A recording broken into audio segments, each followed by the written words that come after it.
অবৈধ প্রবাসীদের ধরতে জোরদার অভিযানে নামবে সৌদি পুলিশ।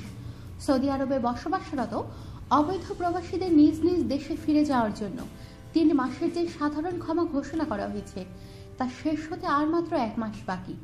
এই সাধারণ ক্ষমার মেয়াদ শেষ হওয়ার পর অবৈধ শ্রমিকদের ধরতে জোরদার অভিযানে নামার পরিকল্পনা চূড়ান্ত করেছে সৌদি পুলিশ।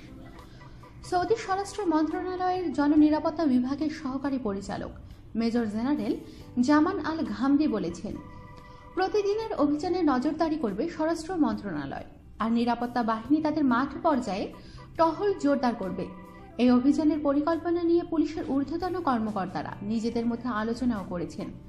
মেজর জেনারেল আল ঘামদি সমাজের গণ্যমান্য নাগরিক এবং ব্যবসায়ীদের সাথে বৈঠক করে সহযোগিতাও চেয়েছেন। যেসব অবৈধ প্রবাসী সাধারণ ক্ষমার সুযোগ নিয়ে সৌদি আরব ত্যাগ করার জন্য বিভিন্ন দেশের কূটনৈতিক মিশনে যাচ্ছেন, তাদের সংখ্যা 2013 সালে সাধারণ ক্ষমার চেয়েও কম। এর কারণ, কর্তৃপক্ষের নজরদারির কারণে 2013 সালের তুলনায় অবৈধ প্রবাসীদের সংখ্যা এখন কম।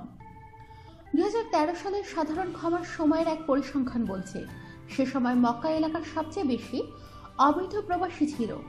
সেবার পুরো সৌদি আরবে বসবাসরত যত অবৈধ শ্রমিক সাধারণ ক্ষমার সুযোগ নিয়েছিল তার 50%-এরও বেশি ছিল মক্কা এলাকা থেকে। গত সপ্তাহ পর্যন্ত এক হিসেবে দেখা গেছে, এই পর্যন্ত প্রায় 2.5 লাখ অবৈধ শ্রমিক এই সাধারণ ক্ষমার সুযোগ নিয়েছে।